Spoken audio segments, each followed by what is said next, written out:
Assalamualaikum warahmatullahi wabarakatuh. Nah, halo Mbak, salam Jumat Barokah. Alhamdulillah hari ini kembali bersama saya Nina Nugroho menemani para NN profesional semua dalam program Nina Nugroho Solutions. Kali ini episode ke-96, Alhamdulillah sudah 96 episode ya Mbak ya, luar biasa sekali. Sore hari ini saya akan menemani Mbak dengan tema yang luar biasa nih, pastinya penting banget untuk para NN profesional yang mau meningkatkan level karirnya atau job karirnya, atau misalnya ada yang masih mau mencari kerja, mencari opportunity lain. Kita sore hari ini akan menghadirkan narasumber yang pastinya keren sekali, yaitu siapa ya? Nanti saya kasih tahu ya setelah saya memberi informasi kepada Mbak semua baju apa nih yang sore hari ini saya pakai. Yang pastinya tema hari ini kita akan ngomongin tentang perempuan dan peluang kerja di masa pandemik di hari Jumat 3 September 2021 ini. Nah, sebelum saya kasih tahu saya pakai baju apa sore hari ini, saya mau nanya kabar Mbak semuanya. Apa kabar Mbak? Mudah-mudahan semuanya sehat selalu ya. Kalau masih ada yang lagi nggak enak badan atau lagi isolasi mandiri di rumah, mudah-mudahan lekas pulih, mudah-mudahan lekas sehat, mudah-mudahan diberi kesabaran dan kekuatan untuk menjalani hari-harinya. Perempuan, kita sama-sama saling berdoa dan saling support agar supaya kita bisa sama-sama maju, sama-sama berkarya, sama-sama punya daya untuk melejitkan karir kita masing-masing ya Mbak ya. Wah, luar biasa. Baik, sore hari ini saya pakai busana dari Nina Nugroho Store. Nina Nugroho Store itu apa? Adalah sebuah brand untuk busana muslimah khusus modest fashion for profesional ya Mbak ya. Nih perpaduan warnanya yang sore hari ini saya pakai itu ada warna navy, kemudian warna kaki dipadukan dengan broken white di sini ya Mbak ya. Tuh, terus ini bentar ya. Nah, lalu seperti biasa ada double manset yang memudahkan Mbak untuk berwudu, dan juga bagian depannya ada tuh kancing depan ya untuk busui friendly. Juga bagian depannya ada kerah yang pastinya looknya pasti akan profesional sekali. Baiklah, terima kasih kepada para Mbak yang sudah bergabung bersama kita, karena tema hari ini adalah penting sekali untuk para perempuan Indonesia. Temanya adalah perempuan dan peluang kerja di masa pandemik. Tuh, nanti kita akan ditemani oleh Job Street Indonesia, luar biasa sekali ya, berkenan untuk sama-sama share informasi nih kepada kita terkait peluang kerja di masa pandemi, khususnya untuk perempuan itu seperti apa. Nah, Mbak simak-simak ya nanti. Dan untuk yang sore hari ini nggak sempat nonton secara live, secara langsung, maka nanti akan kita share melalui IGTV Nina Nugroho Store ya, silakan tonton di sana. Nah, kepada Mbak yang sudah berkenan untuk nonton langsung, seperti biasa akan ada hadiah untuk pertanyaan terbaik. Silakan Mbak, boleh menulis pertanyaan di kolom komentar. Nanti insya Allah akan saya bacakan satu persatu dan akan dijawab oleh narasumber kita yang terhormat dan luar biasa pastinya ya. Jangan lupa ya, silakan tinggalkan pertanyaan di kolom komentar, nanti akan saya bacakan satu persatu. Nah, di episode 96 kali ini Mbak, saya akan ditemani oleh Ibu Sawitri Hertoto. Beliau adalah Country Marketing Manager PT Job Street Indonesia. Luar biasa sekali ya tamu kita sore hari ini, seneng deh. Nah, short profile-nya Ibu Sawitri Hertoto adalah Country Marketing Manager PT Job Street Indonesia. Ia bergabung bersama Job Street pada tahun 2021. Ia adalah seorang brand director berpengalaman dengan riwayat kerja yang terbukti dalam industri pemasaran, periklanan, dengan keterampilan dalam strategi digital, strategi pemasaran, pemasaran digital, media digital, dan pemasaran terpadu. Wow.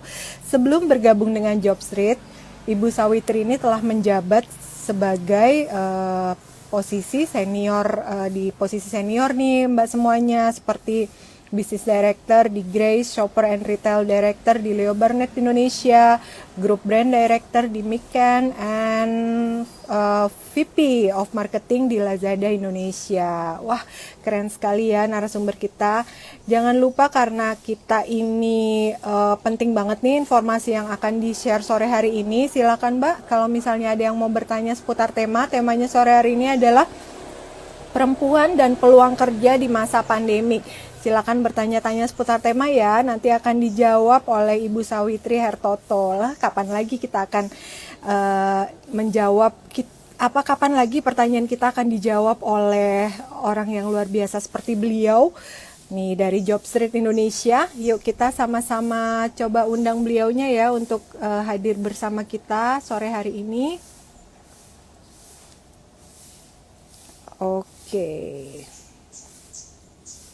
Ya, belum bergabung Jobstreet Indonesia-nya.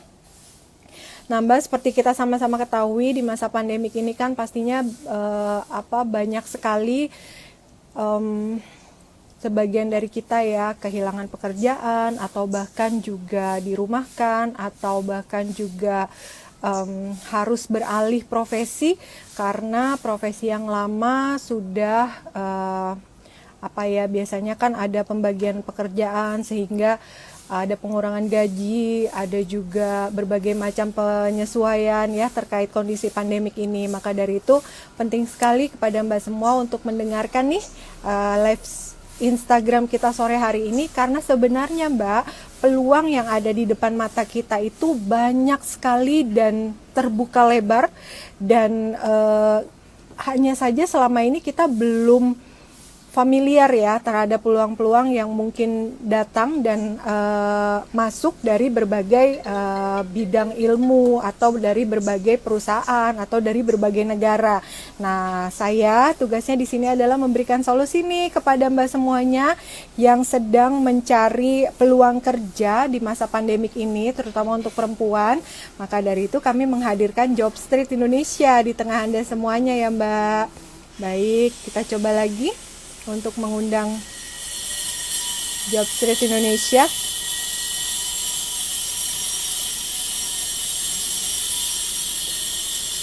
Oke. Bentar ya.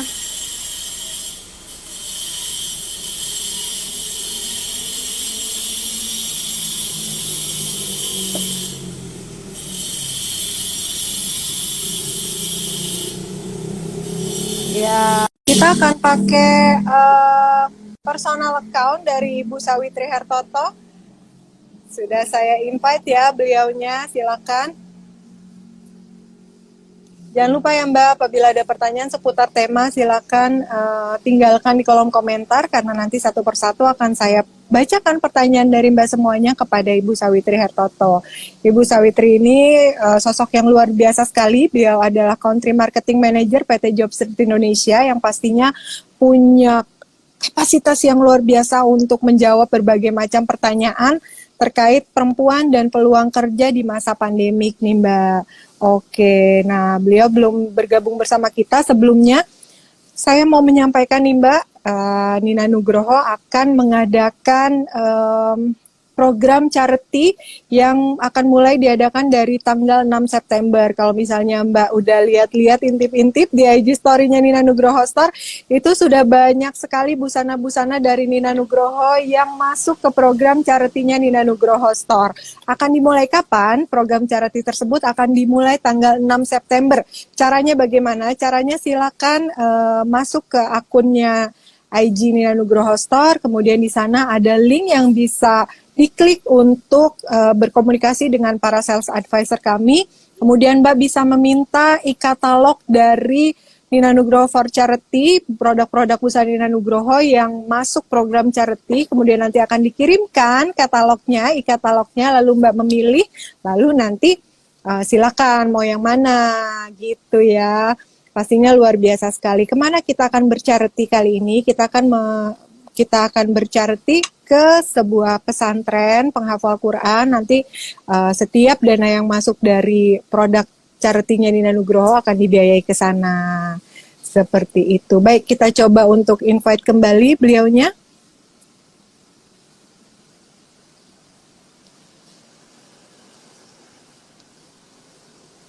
Nah, oke.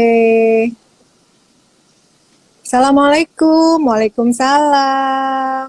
Tuh, iya Ibu. Halo. Halo, selamat sore Ibu. Aduh, kayak kepala aku kepotong. Oh my God, bentar. Ya, silakan disesuaikan dulu. Tuh. Ya udah deh, kepotong emang udah gimana ya. Oke, segini. Ya, ya siap Bu. Ya, Ibu, selamat sore. Silakan Bu menyapa para NN profesional yang sudah bergabung bersama kita nih Bu sore hari ini. Yang mau dengerin live IG-nya kita nih Bu. Monggo. halo, selamat sore Mbak Nina. Terima kasih banget sudah diundang. Aku tuh seneng banget bisa ikutan ngobrol sama Mbak Nina, bisa ketemu sama para penggemar yang Mbak Nina, terutama perempuan-perempuan hebat Indonesia gitu ya.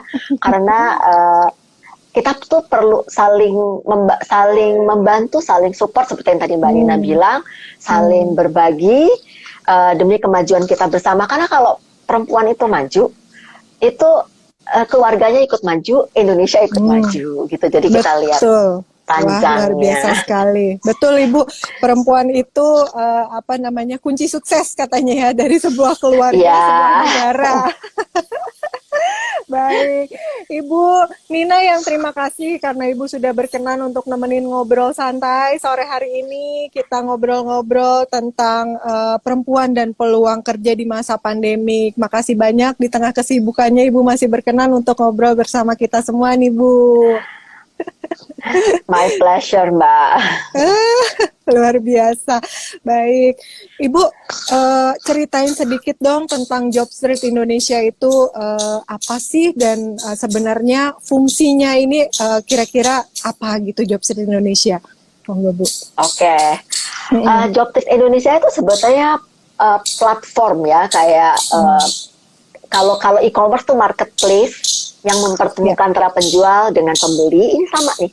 Jadi kita mempertemukan perusahaan yang mencari tenaga kerja dengan para pemburu kerja, gitu, para pencari kerja. Jadi kita punya teknologi yang memudahkan kayak misalnya searching, filter, segala macam. Jadi kalau kita nyari itu nggak kayak kalau kita pakai search nge-Google gitu kan belum tentu dapat. Itu benar-benar perusahaan-perusahaan itu adalah klien-klien kita yang memang memposting pekerjaan-pekerjaan yang lagi ada lowongannya gitu.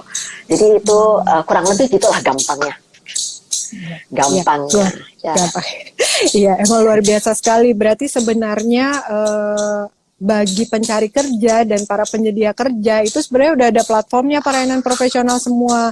Kita kalau googling kadang kan nggak langsung ketemu, tapi ini langsung bisa ditemukan nih berbagai peluang ya Bu ya di platform Jobstreet Indonesia.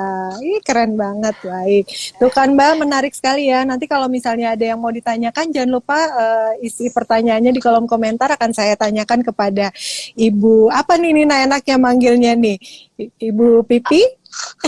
Boleh, itu nama panggilan, nama kesayangan. Nama kesayangan.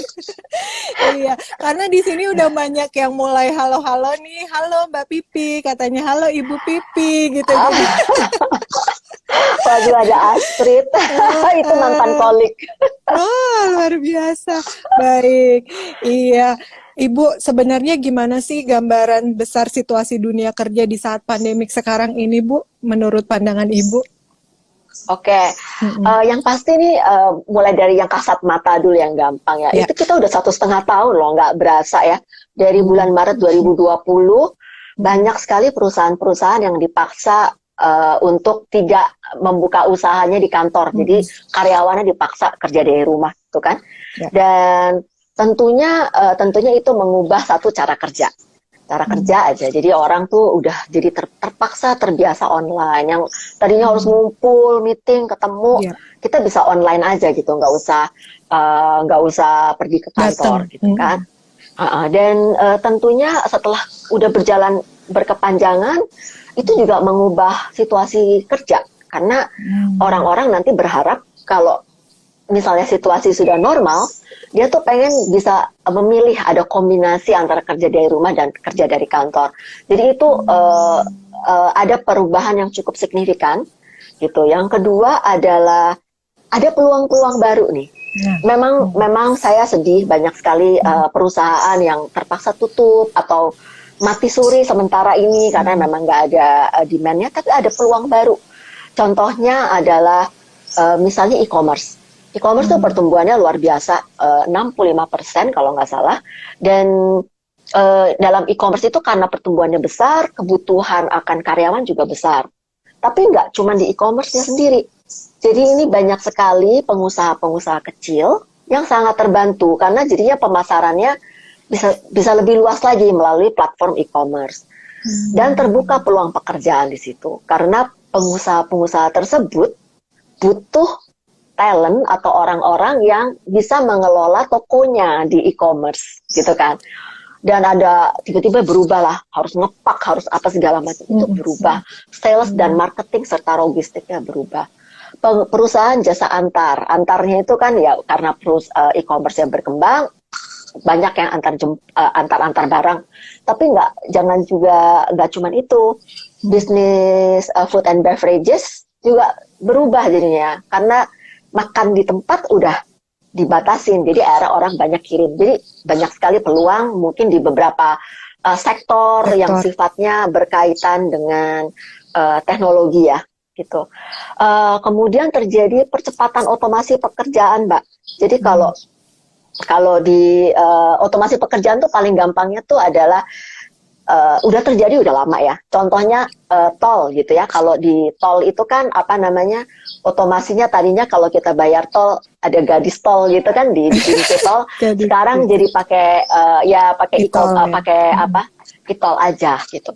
Jadi otomasi pekerjaan ini sekarang dipercepat gitu untuk misalnya customer service jadi mulai pakai chatbot, untuk tracking yang tadinya banyak orang admin jadi lebih otomasi. Jadi ada bagian-bagian pekerjaan yang lama-lama hilang gitu kan. Nah, yang terakhir nih saya rasa ini cukup menarik. Jobstreet itu bikin riset sama BCG. Judulnya Decoding Global Talent. Jadi kita mengupas tren global kandidat gitu ya, pekerja gitu. 33.000 respondennya Mbak di Indonesia dan di seluruh dunia sekitar 200 ribuan. Jadi ini khusus untuk Indonesia aja nih. Ternyata tuh terbuka satu peluang untuk bekerja jarak jauh. Jadi teman-teman di sini nih tenang aja, mau tinggal di Semarang, mau tinggal di Kendal, mau tinggal di tahu di mana gitu, yang penting punya koneksi internet dan punya kompetensi, kita bisa loh bekerja di perusahaan Amerika yang perusahaan di Amerika. Kalau zaman dulu kita mau kerja di perusahaan Amerika yang nggak buka cabang di Indonesia, kita masih imigrasi kan ke Amerika harus gitu. Pindah ya Bu ya. Harus pindah. Ini sekarang nggak, kita bisa bekerja jarak jauh dan itu kira-kira 55% Mbak dari responden yang itu tadi menjawab itu tertarik banget melakukan pekerjaan secara jarak jauh. Kurang lebih gitu sih, itu yang gambaran kerja saat ini. Gitu. Oke, luar biasa sekali ya.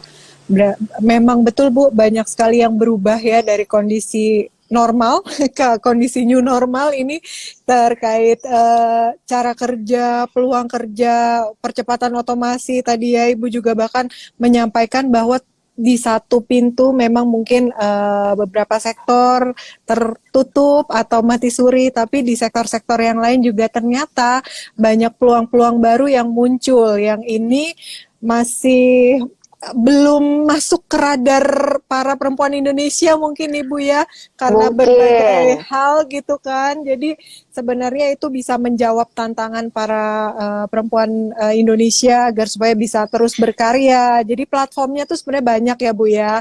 Di Jobstreet Indonesia ada jawabannya ya Bu ya? Oh ada, tentunya ada. Luar biasa. Baik Bu, jadi meski banyak perusahaan yang menutup usahanya, mengurangi jumlah karyawannya, sebenarnya masih banyak terbuka peluang kerja itu gitu. Nah, kemudian sekarang Bu yang menjadi pertanyaan saya gitu ya, di satu sisi para pekerja, pencari kerja kesulitan mencari kerja.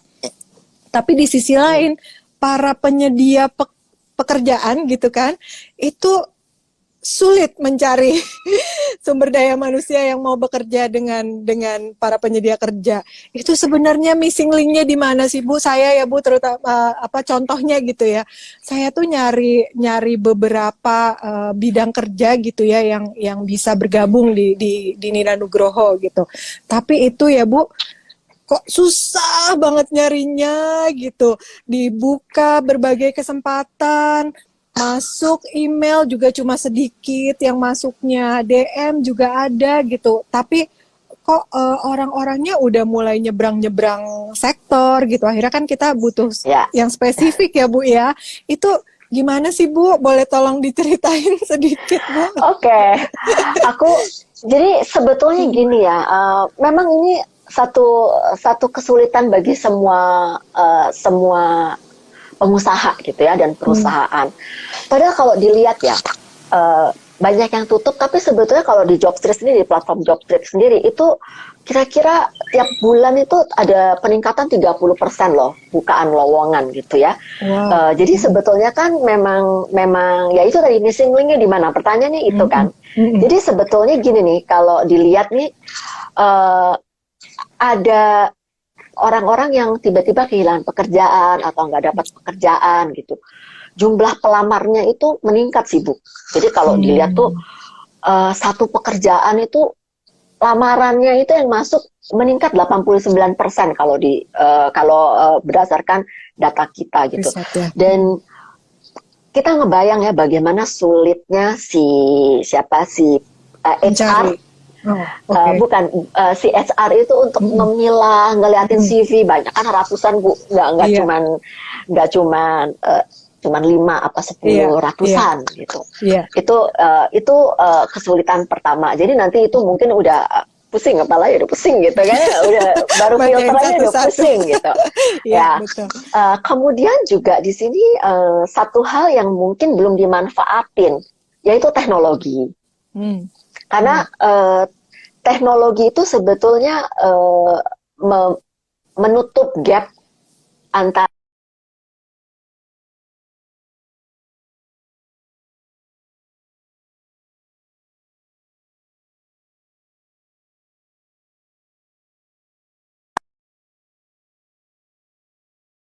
ini kayaknya agak nah sorry tadi kayaknya ada muter-muter nih. Iya betul Bu.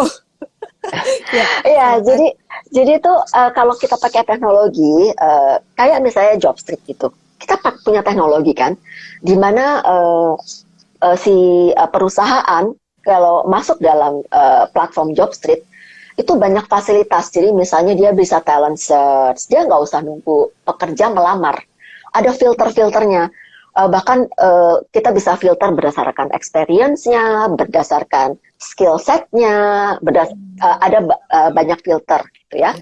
Nah, dari sisi pencari kerja sendiri, sebetulnya tuh kalau dia benar-benar memanfaatkan teknologi, dia tuh harus mengisi profilnya. Jadi tuh kalau dia masukin profil dia di Jobstreet kan boleh tuh lewat upload aja CV-nya gitu kan. Atau isi tuh profil, tapi nggak banyak orang yang ngisi profil tuh sembarangan. Padahal kan kalau yang namanya teknologi bekerja, algoritma itu membaca profil, bukan membaca attachment, semua yang dilampirkan gitu kan. Jadi tuh profil itu harus diisi dengan tepat, skill setnya tuh apa, misalnya di bidang IT, skill setnya tuh apa? Apakah coding, apakah yang lain gitu tuh jelas gitu. Jadi pada saat pemberi HR itu nyari itu gampang. Tapi kalau missing link yang lain juga adalah yaitu karena dilakukan mulut ke mulut nyari ininya ya. Mulut ke mulut tuh bukan berarti ngomong halo-halo gitu ya. Mulut ke mulut kan bisa lewat WhatsApp. Saya lagi nyari ini nih, gitu. Saya lagi nyari accounting gitu misalnya. Tapi habis itu WhatsApp itu beredar kan. Udah pasti WhatsApp itu viral lah. Tapi habis itu, ini bener nggak ya sih? Kredibilitasnya juga dipertanyakan. Atau lewat sosial media. Jadi misalnya posting di ya boleh ya kita nggak apa-apa kita posting di sosial media di mana gitu. Tapi kan di situ kalau kita udah ada pelamar yang menjawab, itu nggak melalui sistem. Jadi kita benar-benar manual ngeceknya gitu. Jadi memang digunakanlah platform teknologi-teknologi yang ada baik di Jobstreet maupun mungkin ada juga di tempat lain yang mungkin kita bisa manfaatin gitu. Iya. Itu Gitu sih. sebenarnya iya Bu, itu sebenarnya jadi jawaban banget untuk para perempuan yang nyari kerja karena dan juga sekarang sudah terjawab juga nih Bu, missing link-nya di mana. Seringkali ya kita ingin mencapai sesuatu tapi masih pakai cara yang sama, berharap hasil yang berbeda. Padahal di situasi sekarang ini kan campur tangan teknologi udah jadi jawaban banget untuk kita para pencari kerja ataupun penyedia kerja gitu. Platformnya juga udah lengkap sekali, jadi nggak usah kita pilih-pilih sendiri kan, HR kita pilih-pilih berbagai macam ratusan application letter itu, tapi kita udah bisa langsung pemanfaatan teknologi gitu. Keren sekali ya. Iya, saya ini amazed ya Bu ya, luar biasa perkembangan yang dipaksa terjadi gitu ya Bu, terkait pandemik. Jadi sebenarnya pandemik itu bukan melulu hal yang negatif, tapi juga banyak hal positif yang bisa kita dapatkan dari dalamnya ya Bu. Gitu, kita jadi semakin fight untuk bisa terus survive ya, berbagai macam cara juga para banyak muncul platform-platform untuk membantu seperti Jobstreet ini juga luar biasa sekali gitu kan. Terus juga banyak para penyedia kerja juga yang sangat harus melek teknologi sih sekarang itu gitu, nggak bisa biasa aja gitu ya Bu ya. Karena hampir separohnya tuh selesai dengan cara teknologi meeting. Bayangin kalau nggak ada platform virtual sekarang seperti apa kita mau berbagi manfaat juga seperti sekarang. Akhirnya alhamdulillah melalui live Instagram dimulai juga pada saat pandemik nih Bu. Aduh, saya ini terharu kalau ngomongin ini Bu, nggak ada habisnya.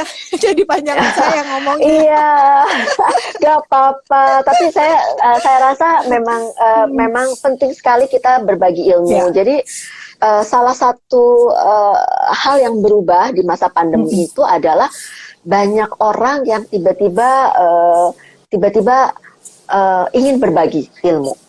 Dan berbagi ilmu, kalau dulu kan kita susah sekali ya mencari forum untuk berbagi ilmu gitu. Kita panik gitu, siapa yang dengerin atau apa gitu kan. Tapi sekarang itu kita berbagi ilmu lebih mudah gitu. Kita nggak perlu diundang di seminar besar-besar kayak gitu. Itu kan kesempatannya lebih kecil gitu, dan enaknya tuh setiap orang punya pilihan. Mau ilmu apa sih, kita mau dengerin apa, ilmu maupun entertainment juga banyak gitu. Iya betul. Ini analogi ini juga bisa dipakai untuk para pencari kerja nih. Sekarang ini kan udah bisa pemanfaatan teknologi sehingga apa-apa yang dibutuhkan juga bisa mudah tersaring sehingga bisa jadi solusi untuk pencari kerja maupun yang penyedia kerja.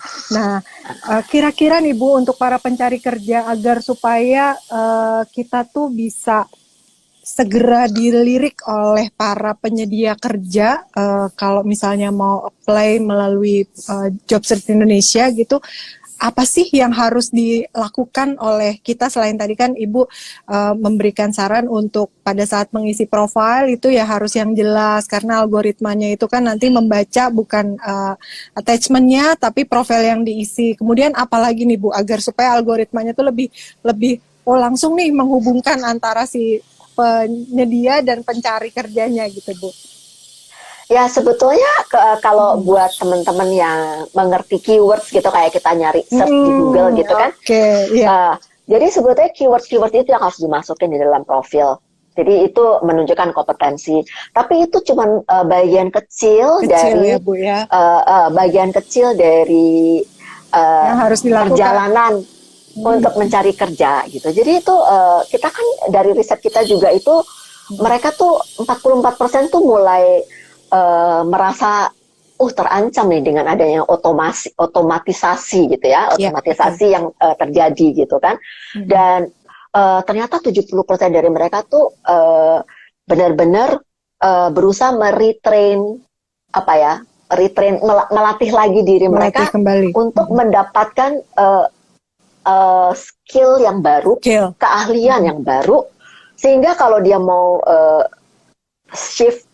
bergeser dari satu jenis pekerjaan ke pekerjaan lain, mereka tuh udah siap gitu.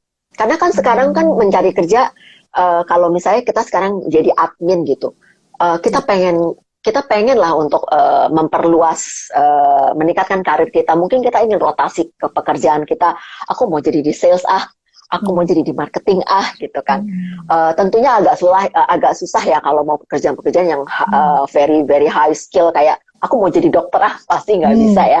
Karena kan butuh sekolah yang kedokteran gitu. Tapi kalau misalnya mau jadi marketing aja, itu ilmunya tuh banyak sekali bisa dipelajari dengan mudah gitu. Jadi kita mesti meningkatkan keahlian kita, apakah dengan ikut baca buku, ikut online, webinar. Kalau punya uang, mendingan yang berbayar, karena kalau yang berbayar itu lebih tajam, lebih lebih dalam gitu ya, pemahamannya juga, gurunya kan beda ya. Kalau kita nggak berbayar kan lebih di permukaan gitu. Terus kemudian kalau bisa cari mentor. Jadi kalau ada orang ada di posisi atas, apakah itu om, itu bapak, ibu sendiri, atau mungkin tante, siapa aja yang dikenal, wah posisinya udah tinggi, jadikan dia mentor. Jangan ngelihat kayaknya kalau diajarin ibunya, males banget sama ibu gue gitu. Jangan begitu, karena kadang-kadang anak seperti itu gitu. Jadi jadikan dia mentor dalam berbisnis gitu. Jadi gimana sih, misalnya sang ibu adalah misalnya kayak saya gitu, ibunya adalah saya gitu. Saya di bidang marketing. Anak saya tuh harus minta ke saya, tolong dong dimentorin saya di bidang marketing, apa aja sih pertanyaan. Jadi itu ada mentornya gitu kan. Kedua, jangan lupa kita belajar bikin CV yang menarik. Banyak banget CV yang menarik dan efektif, itu banyak banget sih webinarnya atau cara-caranya, itu dipelajari aja. Ketiga adalah belajar wawancara, interview.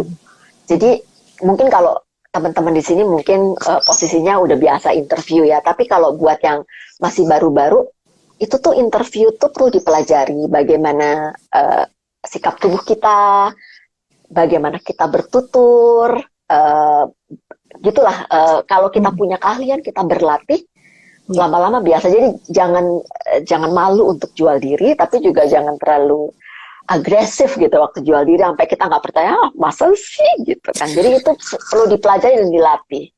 Dan itu bisa berlatih dengan mentor kita, gitu kan. Karena kalau mentor yang dicari adalah yang senior, dia sudah biasa menginterview orang gitu. Jadi begitu caranya sih kalau menurut saya.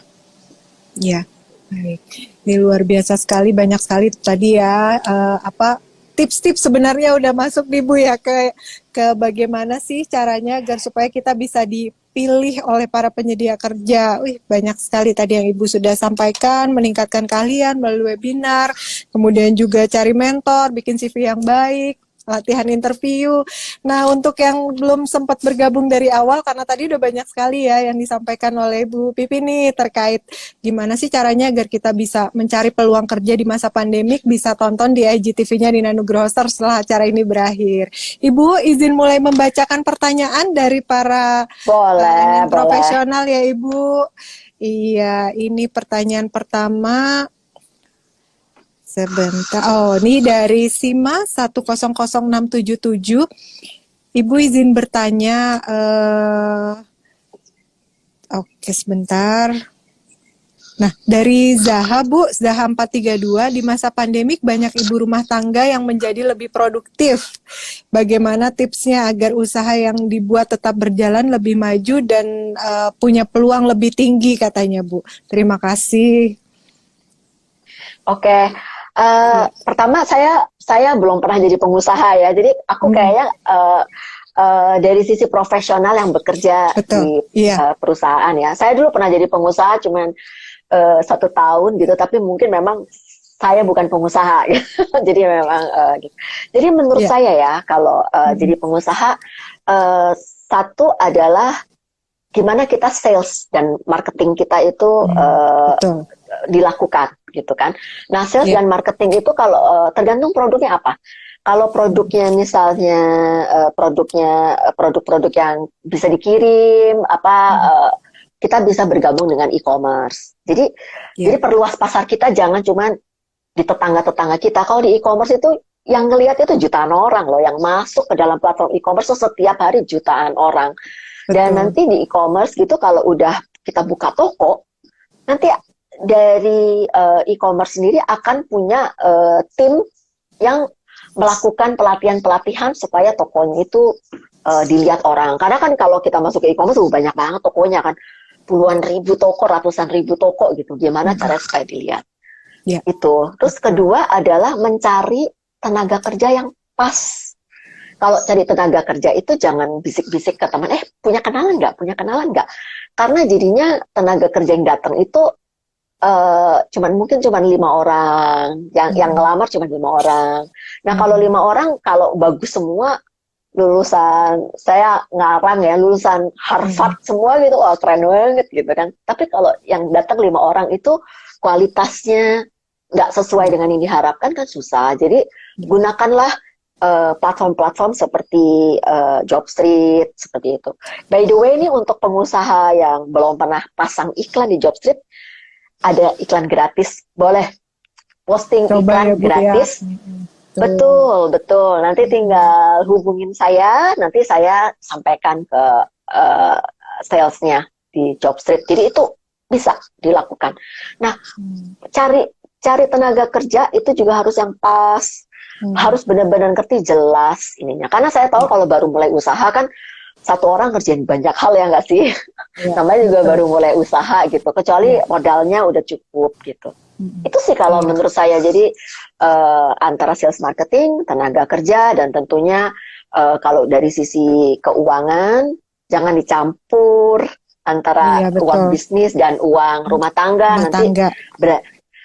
Nanti paling nggak secara personal bisa berantem dengan pasangan. Dari sisi bisnisnya juga jadi nggak sehat karena kita nggak tahu untung ruginya. Jadi tuh pembukuan tuh penting banget. Pencatatan aset, liabilitas, utang kita berapa, piutang kita berapa, mana yang mesti ditagih. Jangan sampai tiba-tiba cash flow kita tuh berantakan, hancur gitu. Tapi kalau untuk kayak gini, Bu Nina lebih jago. Jadi jangan tanya saya.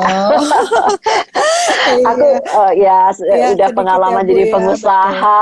Iya, tapi betul sekali Bu, memang yang disampaikan oleh Ibu itu luar biasa. Walaupun 1 tahun tadi, tapi pengalamannya, bisa menjawab segala tantangan. Baik Bu, beralih ke pertanyaan lain Bu. Dari Where You 54 nih, Ibu jam kerja di kantor tidak fleksibel, semakin banyak perempuan yang memilih bekerja mandiri. Bagaimana menurut Ibu dan apakah ada peluang-peluang di Jobstreet yang memungkinkan perempuan untuk bekerja mandiri dari rumah, katanya Bu? Oke, kalau peluang di Jobstreet itu kayaknya mesti cari lah ya, mesti search karena saya juga kurang tahu lah secara detail pekerjaan apa aja kecuali spesialisasinya. Tapi spesialisasi yang banyak dicari itu seperti di bidang kreatif gitu, kayak jadi desainer, kayak jadi apa, itu kan bisa kerja dari jauh ya. Kemudian jadi sales gitu, sekarang juga jadi telesales atau jadi admin, jadi macam-macam. Sekarang dengan adanya work from home, banyak sekali pekerjaan yang bisa dilakukan dari rumah. Tapi memang kembali ke kita ya, jadi kita tuh bekerja tuh, kalau kita memang kita senang banget bekerja di satu perusahaan, nggak usah ikut-ikutan pengen jadi pengusaha, nggak usah ikut-ikutan pengen kerja mandiri. Kalau kita memang seneng banget kerja mandiri, ya silahkan. Jadi intinya apapun tuh jangan ikut-ikutan sih kalau menurut saya gitu. Karena ada plus minusnya. Kalau seneng nggak kerja juga nggak apa-apa. Jadi kalau kita memang seneng jadi ibu rumah tangga, jadi pengen besarin anak-anak dengan cara full time moms, nggak apa-apa gitu. Jadi jangan dipaksa. Kita nggak boleh ikut orang gitu. Cuekin aja. Yang penting apapun yang kita pilih, kita melakukan itu secara optimal dan kita senang gitu aja sih. Jadi gak usah khawatir kalau tiba-tiba teman udah jadi pengusaha gitu, gak usah khawatir kalau kita masih jadi pegawai. Kalau yang penting kan kita seneng ya. Iya, betul gitu. Itu bahagianya di lewat jalur mana, karena setiap perempuan punya pilihannya masing-masing gitu ya Bu ya. Betul. Baik, pertanyaan selanjutnya Bu. Bu, apakah benar ini mungkin agak melipir sedikit nih Bu, apakah benar ada kesenjangan upah antar gender katanya nih Bu? Kalau di Jobstreet sendiri udah sampai pembahasannya ke dicari upah sekian sampai dengan sekian untuk jenis pekerjaan ini gitu, misalnya ada yang kayak gitu atau bagaimana sih Bu?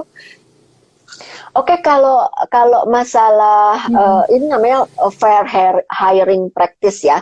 Bagaimana kita ada supaya hiring itu fair gitu ya prakteknya gitu. Di Jobstreet sendiri kita juga sudah tidak menampilkan gender, kita berusaha tidak menampilkan gender, tidak menampilkan ras. Ras itu dalam arti suku ya. Ras kita sama tapi suku gitu ya. Jadi kalau masalah ada perbedaan upah itu kami belum ada datanya yang terakhir ini di Indonesia bagaimana. Mungkin dulu ada perbedaan, tapi mungkin makin kesini makin mengecil ya, karena kan juga banyak sekali perempuan-perempuan yang menduduki posisi-posisi tinggi dan perusahaan sudah tidak melihat, sudah tidak mengupah dengan perbedaan lelaki atau perempuan, tapi berdasarkan standar kompetensi dan juga level pekerjaannya gitu. Jadi saya rasa kalau perusahaan-perusahaan yang besar, multinasional itu sudah berkurang lah praktek seperti itu. Tapi datanya saya belum punya sekarang. Mungkin nanti kalau udah ada datanya, mungkin saya bisa share ke Bu Nina. Bu Nina bisa share lagi ke teman-teman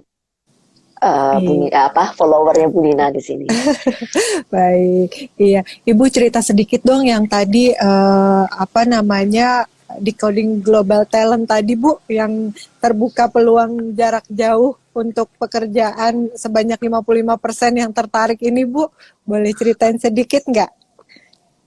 Ya, jadi sekarang ini banyak sekali pekerjaan-pekerjaan yang bisa dilakukan jarak jauh. Jadi misalnya nih contoh perusahaan di Amerika butuh IT, dia bisa mencari orang dari India, dari Indonesia, dari apa terbuka dan mereka tetap bekerja dari situ. Gitu.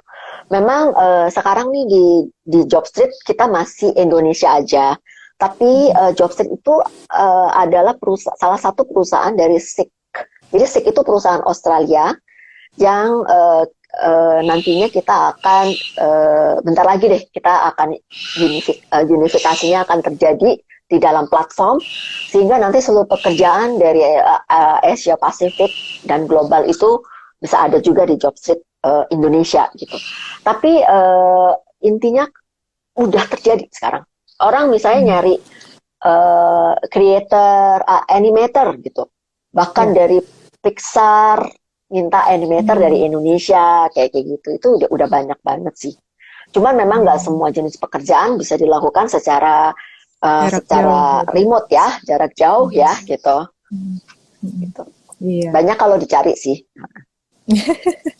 Keren tuh, berarti membuka peluang untuk perempuan nih yang masih mau tetap punya apa ya, presentasi perannya di keluarga itu tidak tereduksi gitu, tapi juga masih tetap pengen punya karya.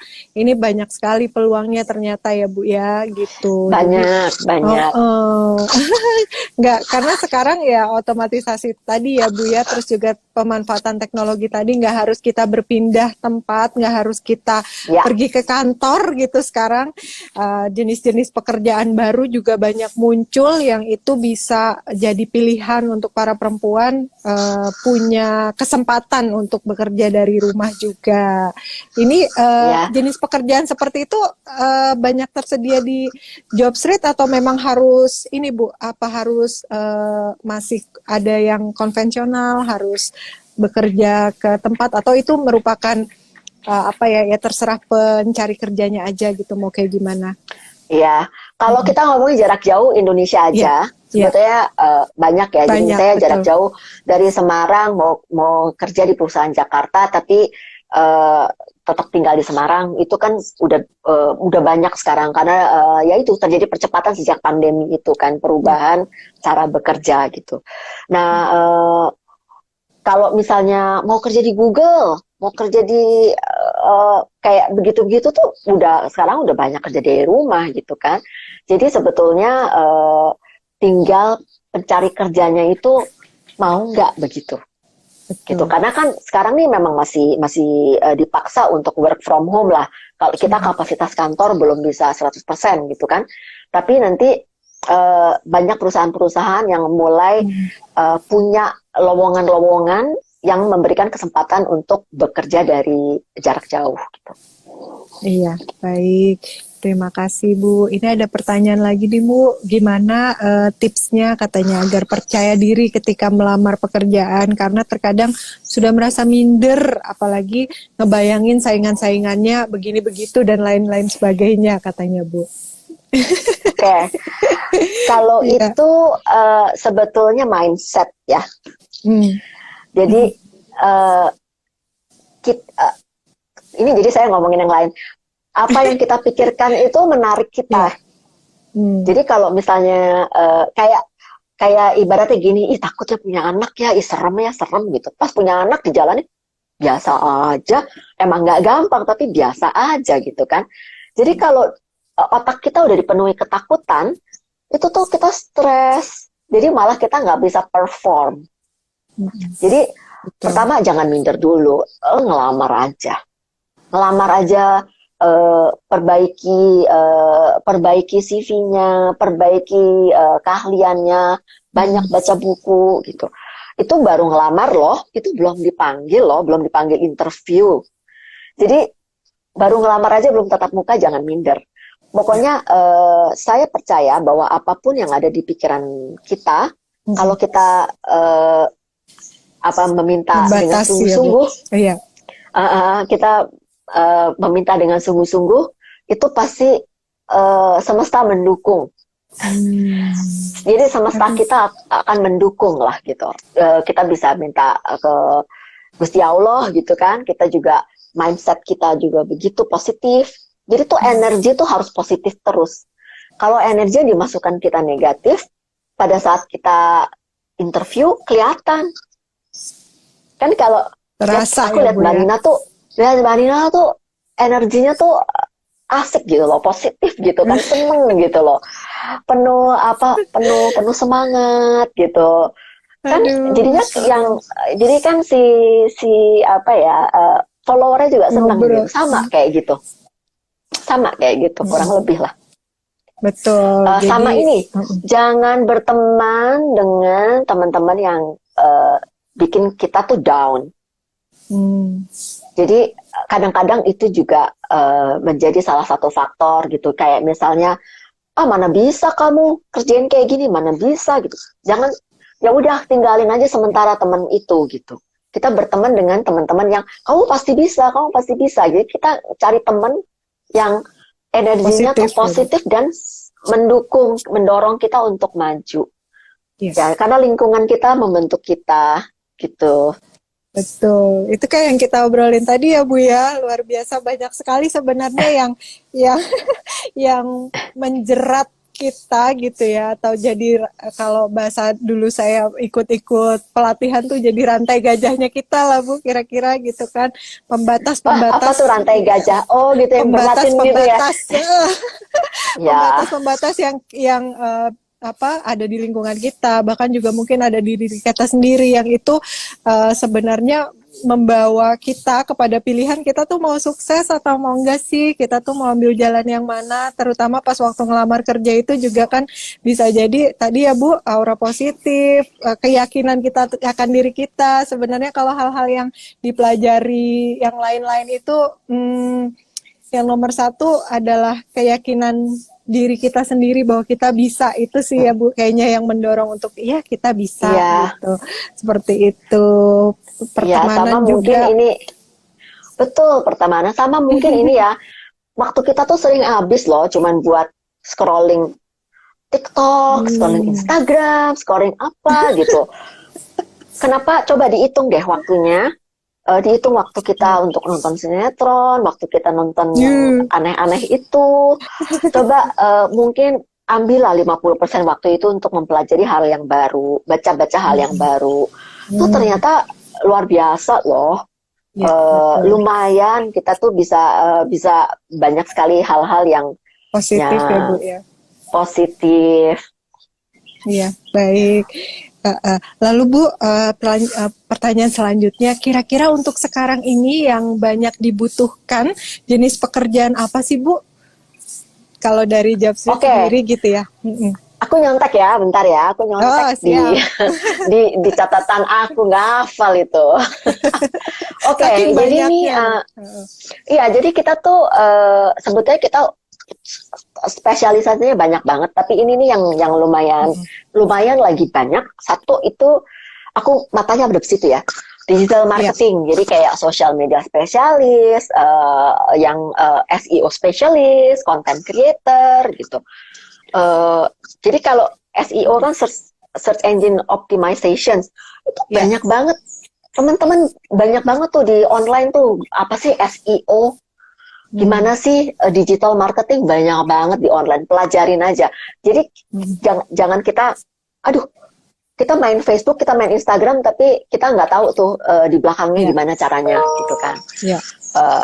Terus penjualan, jadi di bidang sales itu retail umum, dicari yang sales supervisor, itu sales juga itu nggak gampang loh. Kalau orang itu nggak pede, nggak tahu cara break the ice, nggak tahu cara buka percakapan, nyari apa namanya, tema percakapan, nyari leads, tema percakapan, nyari leads itu nyari orang-orang yang bisa di pitch gitu kan untuk sales itu. Kemudian pengembangan bisnis kayak marketing, manager, product manager, di korporat juga tuh. Jadi misalnya di korporat tuh untuk B2B, hubungan yang seperti itu, dan seni dan kreatif kayak misalnya jadi video editor, art director, graphic designer, web designer gitu.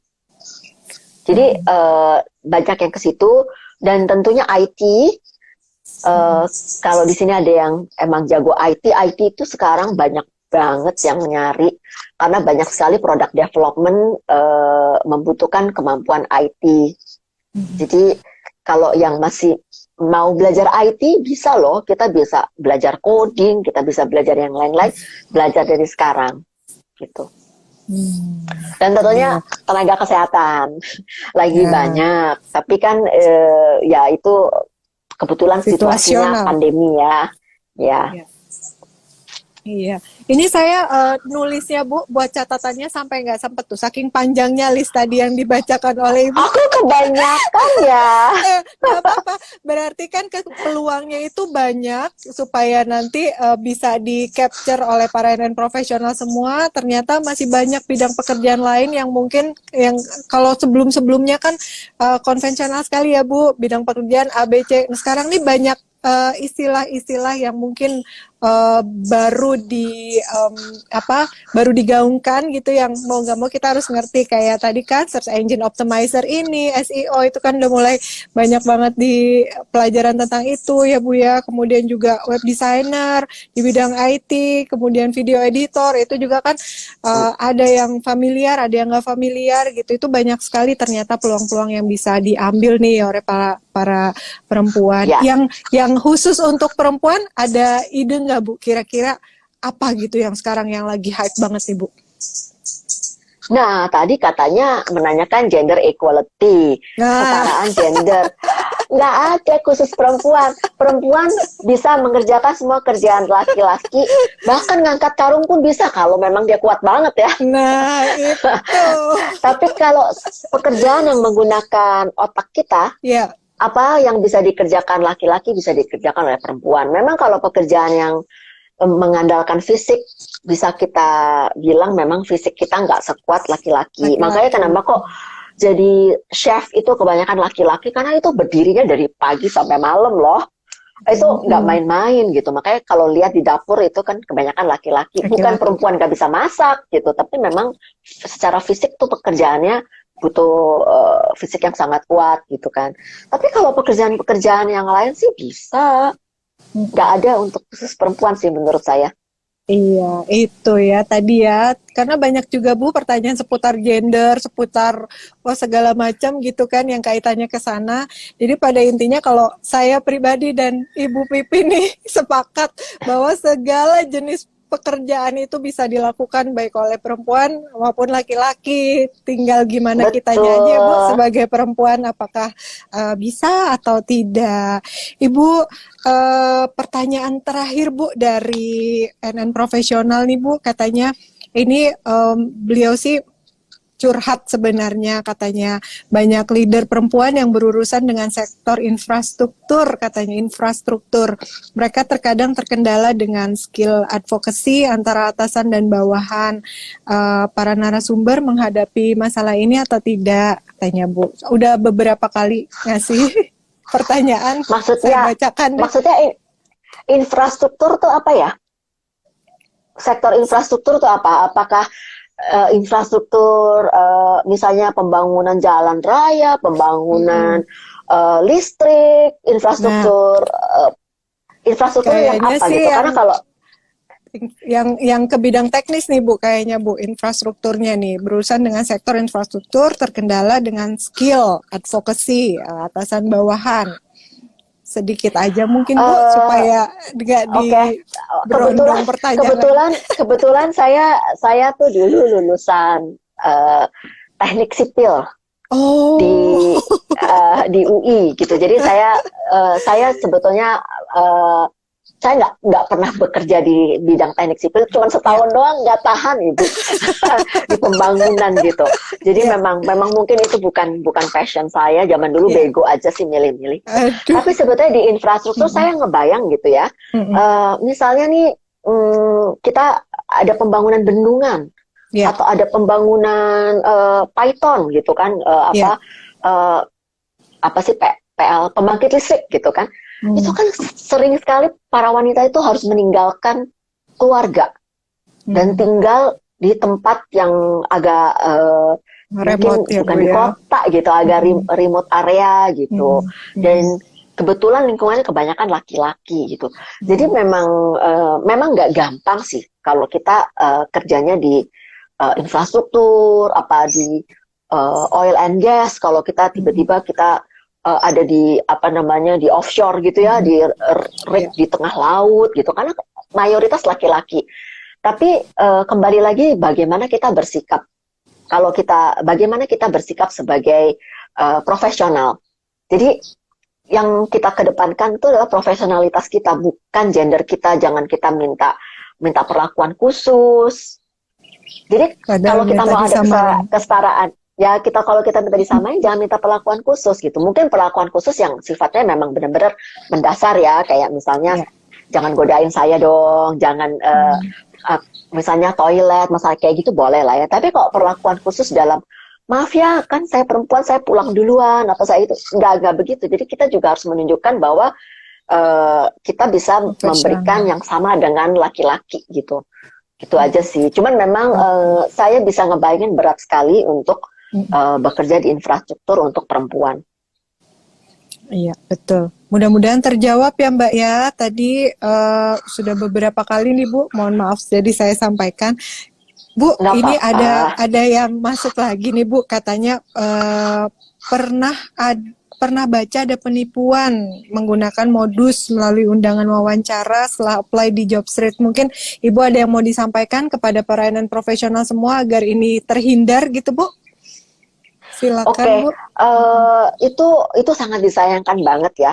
Sebetulnya di Jobstreet itu pada saat ada perusahaan daftar atau posting itu sebetulnya kita filter lagi dan kita benar-benar verifikasi perusahaan itu benar atau enggak. Jadi kalau misalnya karena kan kita tuh punya 32.000 perusahaan loh yang udah bergabung di Jobstreet gitu dan 32.000 perusahaan tuh berganti-ganti nambah terus gitu kan, dan kita pengen lebih besar lagi gitu.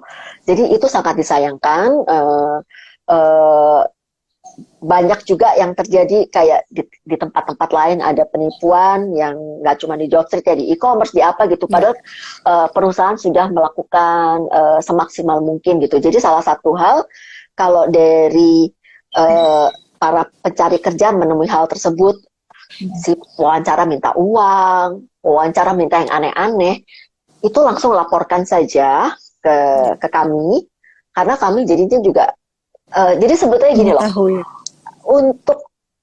untuk kebaikan semua pihak itu sebetulnya memberikan feedback atau review.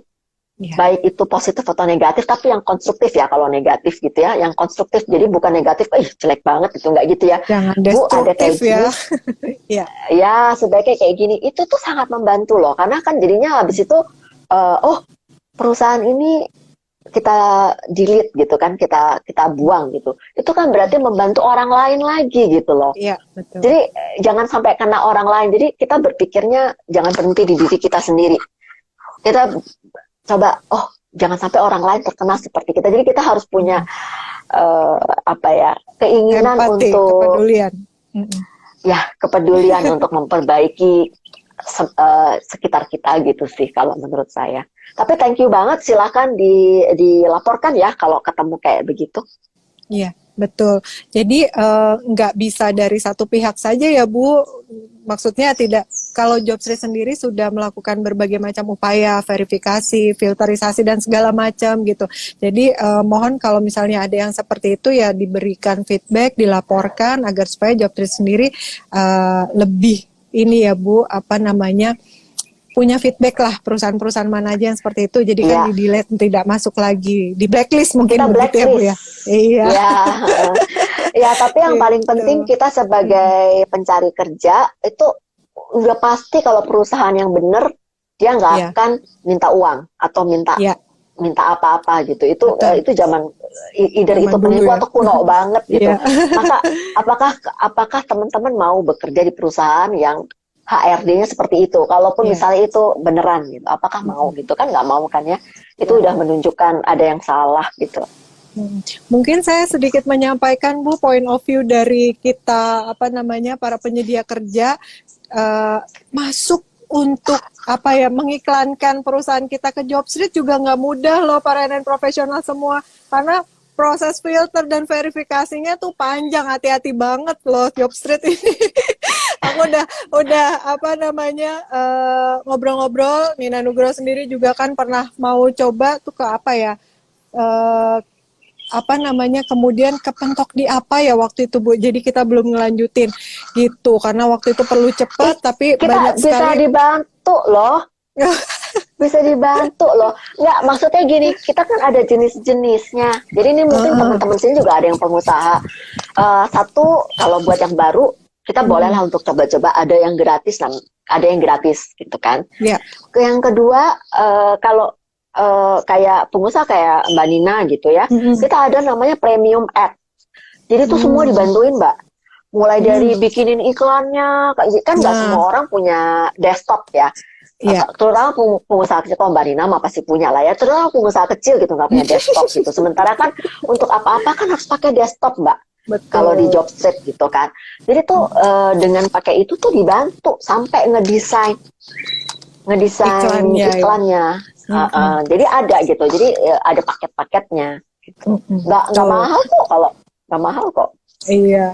Ya itu tuh mau memberikan ini aja sih Bu, visualisasi mungkin ya, bahwa nggak sembarangan job street itu menerima para penyedia kerja, begitupun ya pencari kerja gitu, karena sudah ada sistem dan mekanisme yang luar biasa agar supaya melindungi kedua belah pihak lah, kira-kira seperti itu ya Bu. Iya. Iya Bu. Wah, nggak terasa udah jam 5 lewat. Tipsnya Bu. Aduh. Udah lewat jam ya. Iya, ya ampun, nggak terasa. Tipsnya dong Bu, agar kita tidak tersingkir dari dunia kerja nih Bu. Bagaimana agar kita mendapatkan pekerjaan sesuai keahlian di saat pandemik. Oke, tipsnya mungkin aku ulang-ulang lagi dari yang tadi. Satu, kita terus-menerus meningkatkan keahlian, jangan pernah puas. Jadi kita harus menjadi life learner, pembelajar, pembelajar seumur hidup gitu. Tingkatin terus, karena kan teknologi maju, perubahan sekarang lebih cepat. Jadi kita harus ikutin tuh perubahan itu gitu. Kedua, cari lingkungan yang tepat. Jadi kita tuh cari komunitas yang tepat, saling dukung. Tepuk tangan kalau ada teman yang sukses, jangan malah dinyinyirin gitu. Aduh, jangan diiri, jangan apa, tepuk tangan, jangan punya prasangka, dia pasti ini, dia pasti itu, jangan punya prasangka itu. Mungkin justru belajar dari dia. Kok kamu bisa sih promosi? Kok kamu bisa dapet ini? Belajarlah dari dia, apa sih yang udah dia lakuin. Jadi belajar itu bisa dari buku, bisa dari webinar, bisa dari online. Bisa juga dari teman kita sendiri, mentor, itu boleh loh. Kalau misalnya ada yang pengen saya jadi mentor, boleh loh. Aku ngasih kesempatan buat teman-teman di sini kalau pengen dimentorin sama saya pengen banget berbagi juga gitu. Ya lebih. Kalau Budi Nama udah jago, kita bisa saling tukeran. Ke situ sih lebih ke sana sih. Jadi percaya diri, grooming ya, yang rapih gitu loh. Nggak usah pakai yang aneh-aneh, yang mahal-mahal tuh nggak perlu gitu. Syukurlah kalau punya duit yang mahal-mahal gitu. Jadi yang penting tuh rapi, cantik, bersih, wangi, jangan bau gitu ya pas datang. Kalau kita naik kendaraan umum, ya mau nggak mau ya pasti ada bau-bauan dari luar gitu. Ya kita bawalah bersih-bersih lah, apakah tisu basah, kita bawa minyak wangi. Jadi tuh kita tuh kayak ngerasa seneng. Make over yourself. Kalau yang sekarang udah cantik, ya udah alhamdulillah gitu. Tapi kalau yang sekarang bodo amat gitu, coba deh belajar make over yourself. Kalau rambutnya berantakan dirapiin, kamu coba dandan gitu, nanti rasa percaya diri itu timbul loh. Jadi kita adakan istilah fake it till you make it. Palsukan itu terus-menerus, palsukan aku tuh orang yang cantik, palsuin terus. Tapi kalau sampai akhirnya kamu percaya bahwa kamu cantik gitu, aku orang yang pinter. Tapi bukan cuma ngomong pinter doang ya, tapi tetap belajar. Aku orang yang pinter, aku udah bisa, aku belajar terus sampai dia jadi pinter. Jadi fake it till you make it gitu. Itu sih kalau saya bilang, kalau merasa minder, nggak usah mikirin fisik ya. Fisik itu udah dari sananya, tapi kita bisa membuat kita menjadi atraktif. Attractiveness itu kita buat. Tapi kalau muka kita, misalnya muka saya pengen jadi kayak Pevita Pierce, yang nggak bisa lah ya gitu kan, udah begini gitu kan. Tapi kita bisa membuat diri kita lebih menarik gitu aja sih. cantik dengan caranya masing-masing ya Bu. Ini mau kasih bocoran sedikit juga Bu, itu yang pesan moral yang ingin ditampilkan melalui busana Nina Nugroho nih Bu, supaya kita tuh Oh, oke. bisa melalui busana yang dipakai kita bisa make over diri kita untuk supaya lebih baik lagi, mendelivery diri kita kepada orang lain supaya lebih baik lagi, dan alhamdulillah testimoninya juga positif. Mungkin sedikit banyak selain dari penampilan di wajah dan di fisik, mungkin ya itu bisa di penampilan busana juga gitu Bu. Idenya ke situ Bu, kita Bu. Benar. Ya. Benar karena penampilan itu bukan wajah kan, satu badan Tuluk. gitu. Jadi betul. Ya belajar sama Bu Nina tuh kayak color coordination-nya gimana. Jangan sampai colornya tuh orang sakit mata gitu liatnya gitu. Iya. Iya gitu. betul, baik luar biasa sekali Ibu. Aduh nggak terasa ini udah ngobrol lama, banyak banget yang bisa kita ambil nih Bu dari obrolan kita sore hari ini. Seneng banget bisa ngobrol sama Ibu, positif banget auranya, luar biasa. Iya, Terima kasih Bu ya. Makasih, sehat selalu ya Bu. Doa kami untuk Ibu. Iya sama-sama. Buat Bu Nina, buat juga teman-teman yang nonton, sehat, jaga diri, terus belajar, dan nanti kita ketemu di puncak pimpinan ya. Mudah-mudahan semua berhasil dalam hidup. Amin. Amin. Iya, Ibu, makasih Bu.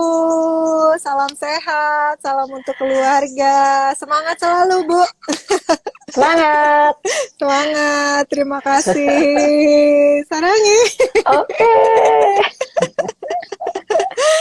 Dadah. Wow, keren sekali ya pembahasan kita sore hari ini. Terima kasih Bu. Makasih. Ini aku gimana keluarnya? Aku belum. Iya, ada tanda X di kanan atas. Oke, saya keluar. Siap. Makasih Bu. Nah, Masya Allah, luar biasa sekali kan tadi obrolan kita dengan Ibu Pipi. Saya ikut-ikutan aja deh untuk supaya lebih akrab ya Ibu Pipi, terkait dengan tema kita sore hari ini, perempuan dan bagaimana sih peluang kerja di masa pandemik. Nah, itu tadi sudah banyak dijawab oleh beliaunya. Tipsnya nih ya untuk meningkatkan agar supaya kita tidak tersingkir dari persaingan kerja di masa pandemik ini. Yang pertama, kita selalu meningkatkan keahlian. Yang kedua, cari lingkungan atau komunitas yang tepat. Yang tepat ini artinya yang positif, yang selalu memberikan tepuk tangan kepada kita pada saat kita berhasil, tidak nyinyirin kita pada saat kita mendapatkan sebuah anugerah gitu kan. Kemudian cari mentor, itu juga penting sekali. Lalu make over yourself, jadi teruslah berusaha untuk tampil rapi, tampil memantaskan diri ya. Kemudian juga bersih, wangi, karena itu merupakan hal pertama yang dilihat bagi para penyedia kerja pada saat wawancara kerja. Baik, sekarang saatnya saya mengumumkan siapakah penanya terbaik di episode ke-96 ini. Nah, sudah ada ya di saya yang menjadi pemenang. Pemenangnya adalah Weru54. Halo Ibu, jam kerja di kantor tidak fleksibel, semakin banyak perempuan yang memilih bekerja mandiri. Bagaimana menurut Ibu? Selamat ya kepada Weru54. Silakan menghubungi sales advisor kami dengan cara masuk ke Instagram Nina Nugroho Store. Di situ terdapat bio yang di dalamnya terdapat link yang bisa diklik untuk langsung terhubung dengan para sales advisor kami untuk dibantu bagaimana mendapatkan hadiahnya. Terima kasih, tidak terasa sudah 1 jam lebih saya menemani Anda. Mohon maaf kalau misalnya banyak salah-salah, banyak kekurangan, banyak hal yang tidak berkenan di hati. Itu semua datangnya dari saya karena sempurna adalah milik Tuhan Yang Maha Esa, Allah Subhanahu wa Ta'ala. Salam sehat selalu untuk Mbak semuanya. Jangan lupa jaga 3M-nya, memakai masker, mencuci tangan, dan menjaga jarak. Saya pamit undur diri ya, sampai ketemu di hari Jumat mendatang di jam yang sama, jam 4 sore dengan tema-tema dan narasumber yang tidak kalah menarik dengan hari ini. Salam sehat selalu Mbak. Jangan lupa untuk tadi yang nggak nonton live Instagramnya, silakan tonton melalui IGTV Nina Nugroho Store. Wabillahi taufiq wal hidayah. Wassalamualaikum warahmatullahi wabarakatuh. Aku berdaya. Dadah.